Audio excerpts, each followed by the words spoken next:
I know it's a lot of conversation here. Let's see if our panelists. Roberto, are you there? Yeah, so I have to mute my mic here for us to hear. I'll mute it here. Oh, you will do it centrally. Fantastic. All right. Thank you very much for, staying in your chairs for this panel. We are going to be talking about the workforce in the city, and the new technologies, Web3, Metaverse, what's happening with the preparing ourselves for a very different work environment.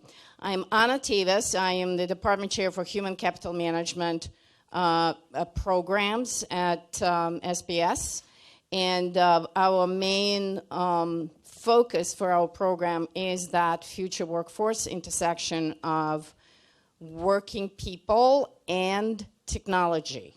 And I have two colleagues here. Richie, you want to introduce yourself? Good morning. Still good morning, I guess, yes. So thank you so much for coming. My name is Richie Karaburun.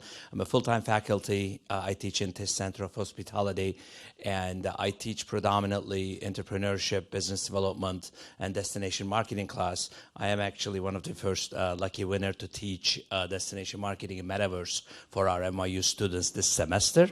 It's going very well. And I'm also a director of Innovation Hub Incubator at NYU, so we do a lot of events with students similar to Shark Tanks, and so I am happy to be here. Thanks. Roberto.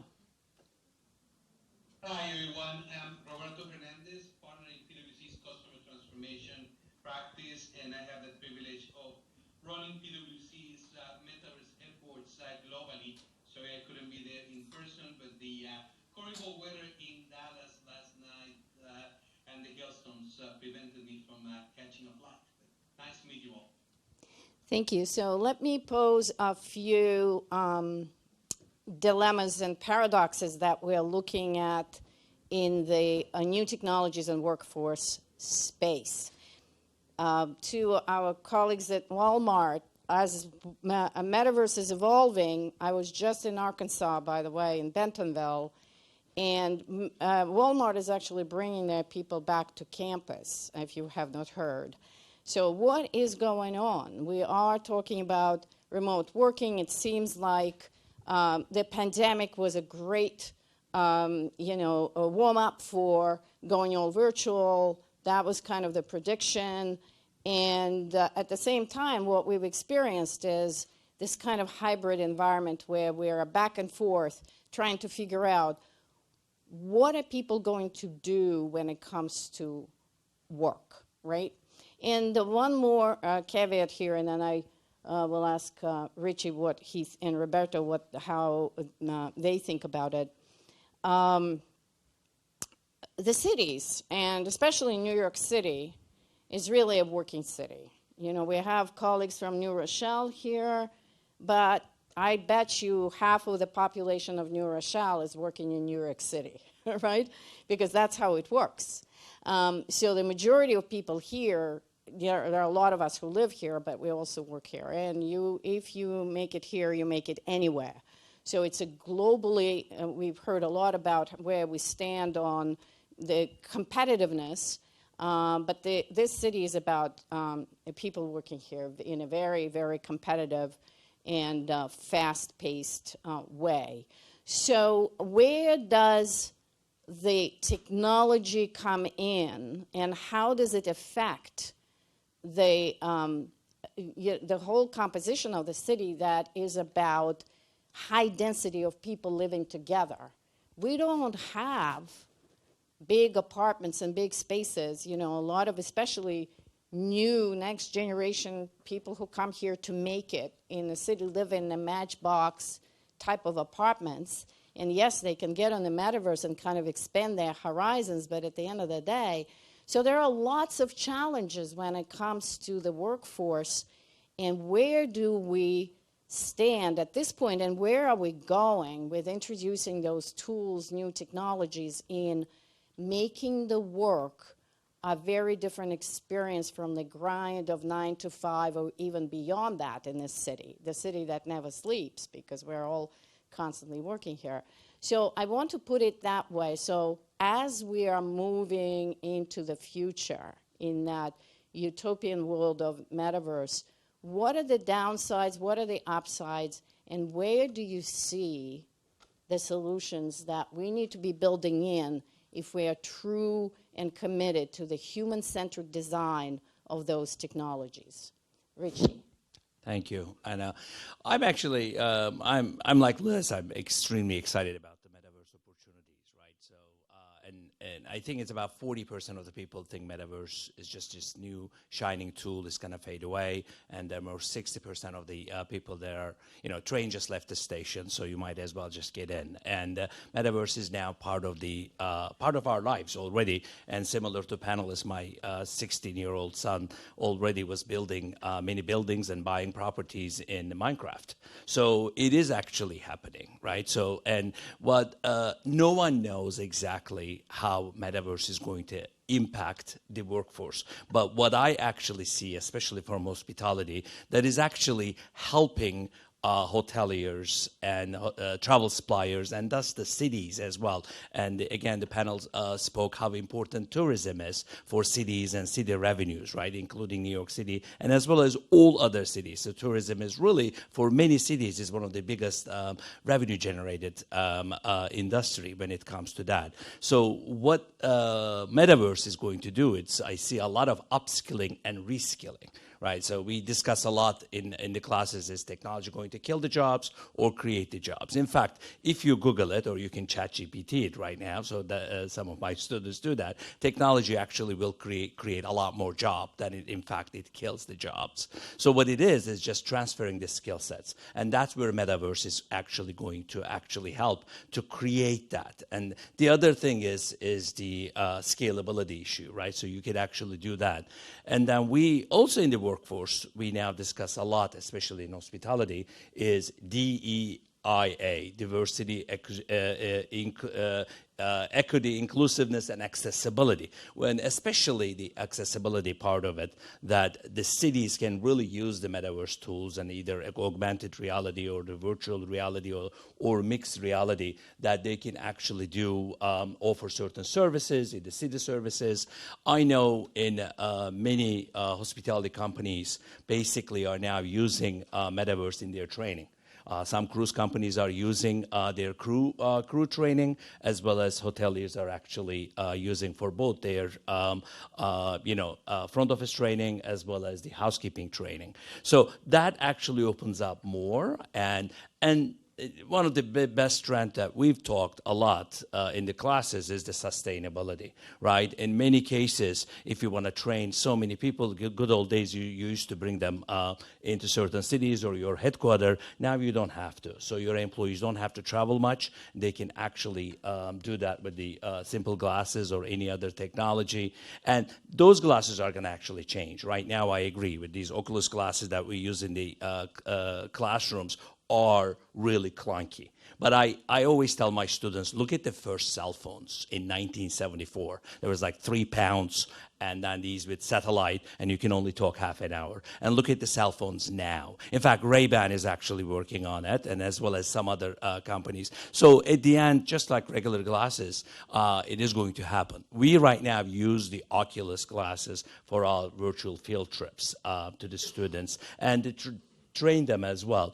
And one of the things that most interesting I learned is that the Carpentry Association is actually using, so you can get your licenses either in the plumbing, electricity, and everything, where you can actually get your certification or training in the virtual world, similar to Stanford Medical School is doing this. Stanford was the first university that actually put entire anatomy classes into their medical classes in Metaverse, and they realized that students are actually retaining more information, and the doctors are actually much better trained in the Metaverse, in the 3D environment, before they actually operate into in the real system. So Short is yes, Metaverse, it is going to actually help the workforce and it is going to enhance it. And that's really helping the world of what I call this, and you're going to be hearing me saying a lot, is the phygital world, right? So this experience is that physical and digital,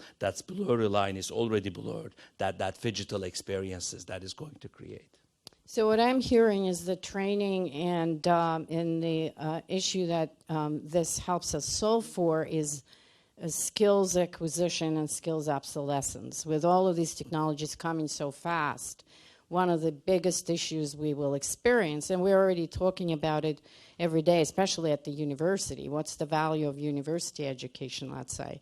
It's that skills get obsolete very, very fast, and that is accelerating as we go. So clearly that training is helping, and you mentioned specifically in the city context, I think Liz mentioned, what we've heard is firefighters, for example. It's not just this, tech skills and trade skills, but when people have to go into dangerous situations, we've heard from the city of St. Louis that they're beginning to introduce Metaverse and training their firefighters so that they can experience those dangerous situations and learn, just like pilots do, how to do it in the approximate environment of the Metaverse. Roberto, how does PwC use the Metaverse environment for the workforce? It in a number of different ways, but let me start by saying that I love, and you did this as part of the introductory remarks, that you mentioned experience, you mentioned human-centered design. I would add a third word that is a word magic or magical. When I think about Metaverse experiences, and it doesn't only connect to the workforce question, but in general, for those of you that have experienced some of what is already out there, that is very real and is not only virtual reality, but also augmented reality, extended reality, or just plain and simple immersive 2D, you can hopefully agree with how much more exciting and immersive these experiences are. I have just a quick example, and then I'll answer your question that always drives a smile on my face, and that is very related to the topic for the next 2 days related to cities. One of the activations that we helped with that I loved was a couple of months ago we worked with the city of Venice. And for those of you that don't follow what has been happening to that city, they have had to start limiting the number of people that get access to the city at times where there are going to be large events like the world-famous Carnival. So the city wanted to create something magical that allowed those people that for whatever reason wouldn't be able to access the physical experience anymore. And they created this phenomenal virtual environment that was a combination of people creating their avatars, wearing masks with augmented reality, walking through the streets of Venice as if they were in the Carnival. And it provided the city a way to really expand their reach and expand the magic that they were delivering on what was already a very, very famous event. When I think about all of that and connect it to the world of experiences as it relates to the workforce, at the end of the day, we need to start by reminding ourselves that all the people that are members of the workforce, at least up to this day, are humans. And as humans, we want to have a delightful experience. What the Metaverse has offered us at PwC is the opportunity to connect with new generations, given that we have more and more Gen Zers joining our organization every year, to deliver on those more experiential things that range from having the opportunity to join what we call our global Metaverse campus, that we are using it for onboarding and training, but also for collaboration. And collaboration that is really, really hard to do when thinking about all the prevalent physical limitations. I cannot get every single associate from PwC from around the world to be in a meeting room or in a large conference center every week or every month, not even every year. but I can get a lot of them. We have tried upwards of 5,000 people that join our virtual auditorium, and that all of a sudden, instead of just staring at tiny squares or rectangles into their computer monitors, they are joining with their avatars. They can have a presence in that large auditorium presentation, but then you can have them join breakouts that can be 100 people, 20 people, or just a one-on-one conversation. And it's just amazing to see how even things like information retention goes through the roof when you are asking people to join those more experiential type events than when you ask them to join an old-fashioned video call where they are just staring at the tiny squares, and 99% of the time, let's face it, they are multitasking. So huge opportunities on really rethinking the entire workforce from onboarding to training to transformation using these immersive environments, but not by, I'm not a believer that we are ever going to replace the magic of in-person experiences. This is about stretching that experience and that excitement in a way that is more immersive throughout the process, even when we cannot join in person. Excellent. Thank you so much, Roberto, for giving me the next question I want to jump off from, and that is about, in my view, we need to be mindful about the humans as the other side of that technology, because it's not just that we're expanding into the metaverse, but it's changing the way we interact and changing the way we do work on a regular basis. And to your point, for us to be thinking that the workforce is human, that's primarily where we are right now, but it's becoming more and more synthetic. It's becoming more and more augmented. And that augmentation that's going to happen, whether it's happening by extending our experiences through which we learn, but also introducing those robots, introducing those intelligent machines that are going to be co-workers. You know, the Microsoft code word for it is co-pilot, right? That's how we want to be thinking about AI. Same thing. I think we're going to be working in hybrid environments, not from the point of view of 2 days in the office, 3 days from home, or whatever we call hybrid now, but it's going to be the members of our teams are going to be robots, are going to be meeting spaces in different, rotating around the world wherever our team members are. And to give you an example, I don't know if you've followed New York City news, but Mayor Adams just reintroduced Spot. Anyone knows who Spot is? Yeah, Liz knows, of course. So who's Spot? Right, it's a robot dog that actually first time around failed, remember? They first introduced that robot dog that into our police department to supplement the workforce. And the first time there was a citizen rebellion against that little very cute dog, because it does have spots on it. But this time around, Mayor Adams just goes at it, brings it back. And in fact, we already have a good case study here where, remember the garage collapsed, those of you who are in the city? We had a city garage collapse, and the dog helped save a few individuals who were buried in the rubble of that collapse. So we're going to see that evolution of the workforce into these synthetic, hybrid spaces. And my invitation to this community is to be watching, taking notes, and studying of how our human behavior is going to be changing in relation to those technologies. We're too soon to just focus on the tech. And what we don't want to end up with is what we've seen after the pandemic: mental health issues, alienation, loneliness, people dropping out of the workforce, et cetera, et cetera. So as we evolve with these technologies, we as humans are going to continue to evolve. And in the first place where it's going to happen, for me, is the workplace. Richie. Yeah, I mean, this is not new, right? I think when I read the news about 3 years ago, MIT created a new lab called Robot Ethicist.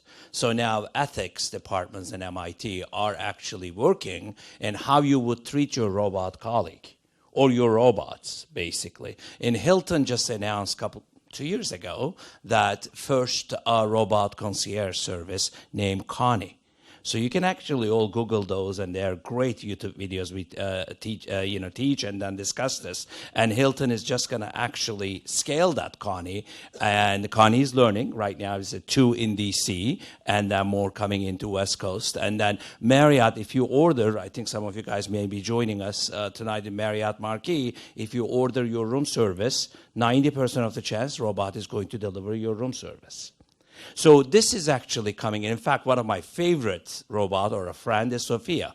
So Sophia is actually now doing a lot of speaking engagements. The last one is in Saudi Arabia. Saudi Arabia just gave Saudi Arabia citizenship to Sophia. So Sophia is the first robot. So robots are coming along, including the hospitality. People basically say, oh my God, that's going to actually take the jobs away. Not really. And again, it's just actually making, even in the retail stores, and you're going to be seeing more retail stores, and their studies shows that actually robots increases the sales, that we're the human sales person versus the robotic salesperson, because then people actually think differently about that retail store. So again, I'm on the other school that it's exciting. It's coming up. We have to embrace that. And I highly recommend on the older cities is that how are you going to actually take that along? And again, it's sustainable, it's cheaper. And in fact, many hotel chains, I'm not going to give up, they're already using robots and artificial intelligence for their first round of interviews. So I tell my students, when you apply to these companies, the major companies, most likely you will be actually interviewed by robots. In fact, they say that's great, no bias, no confirmation bias, and everything as well. It is going to be even better. So again, it's up to discussion, but it is coming there, it's in practice, especially in hospitality practice. In hospitality technology classes, we're actually covering those examples a lot. Thank you. Roberto. I would add to what you both said is, and maybe this is going to sound a little bit controversial, but what if I told you that we all have a robot assistant already, and that we use that robot on a regular basis? And I cannot see the audience there, but if anyone has not relied on spell check over the past couple of years, feel free to chime in. But that's an example on robots, maybe a different definition of what a robot is all about, that we are already using to make our life easier. And I certainly don't want to speak on behalf of professional copy editors, but I would argue that our ways of working have changed over the past few years, just out of that improvement that is available now on any word processor, because we do not have a copy of our favorite dictionary right next to us to make sure that when we are sending an email or drafting a memo, it is written properly.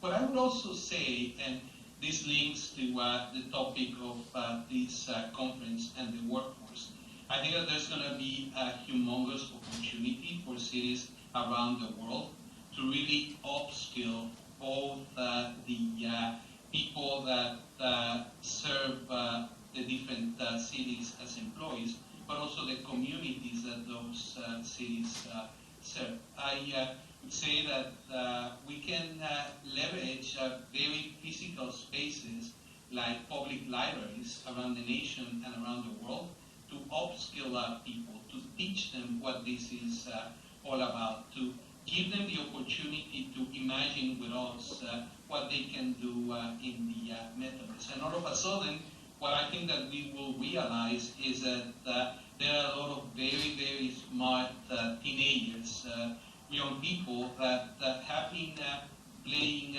video games for the past few years. And I don't know about your own experiences. I have 2 teenagers at home, And I was fascinating throughout the pandemic on the interaction that they were having through the video games that they were playing. And I quickly noticed that a good 70%, if not more, of the time that they were spending on these platforms, it was not about them playing the way that I used to play video games back in the day. It was a combination of socializing and creating.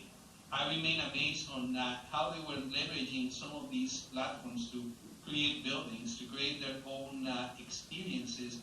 And to me, that's what is going to be incredibly helpful here, on how we can take that energy, that excitement, with the proper amount of training, and really start using some of these metaverse environments to really think about what are the services that cities need to offer in the future.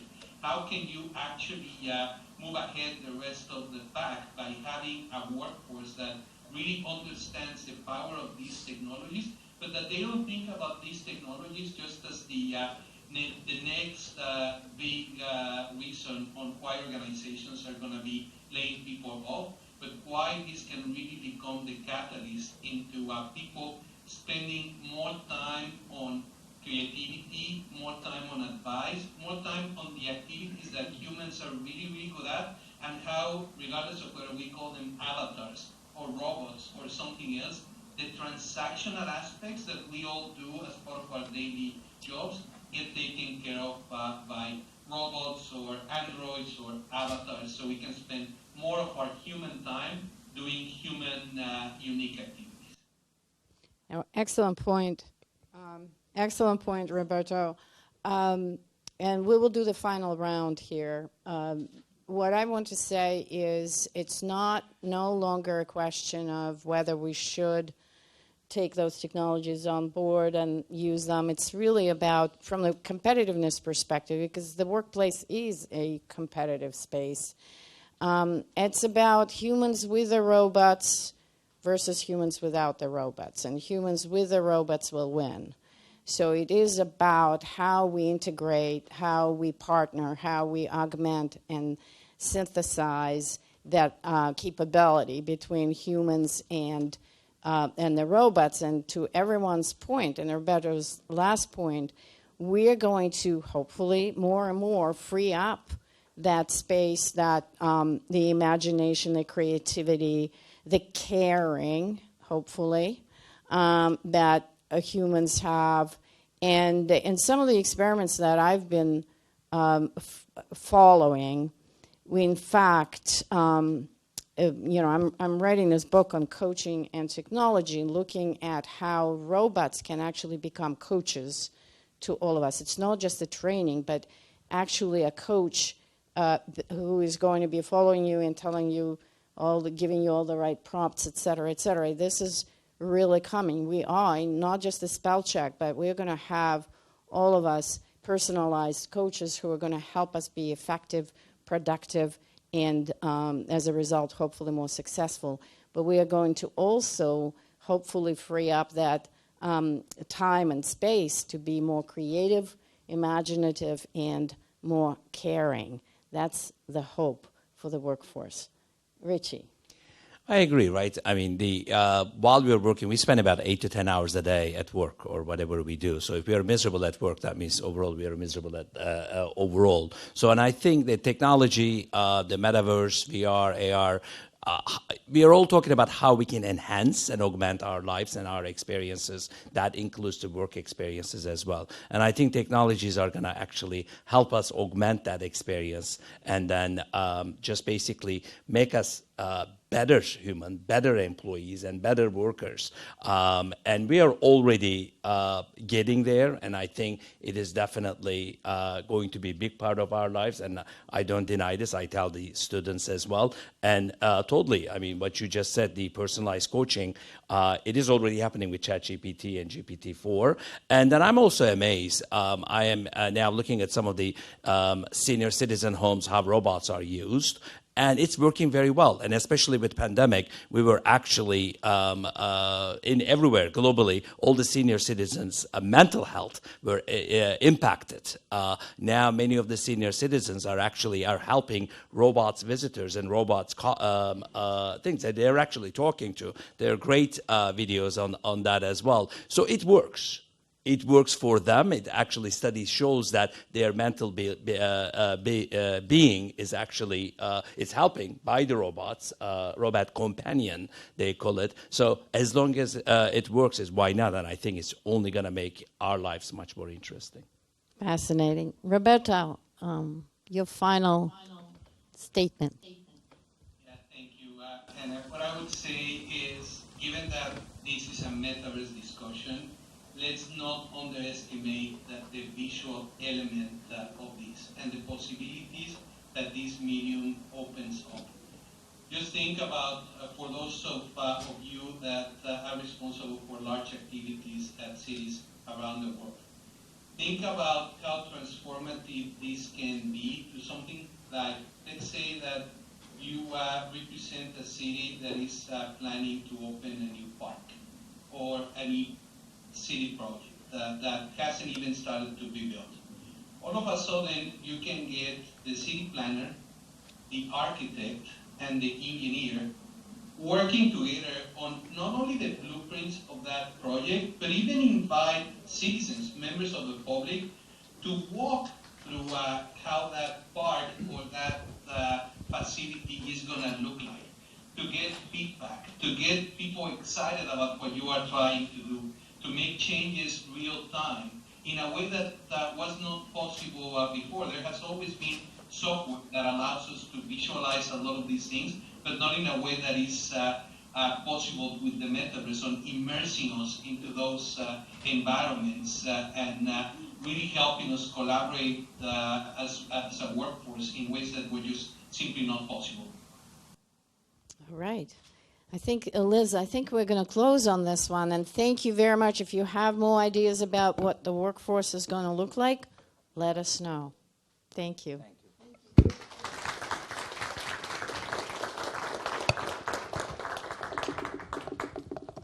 It's lunchtime.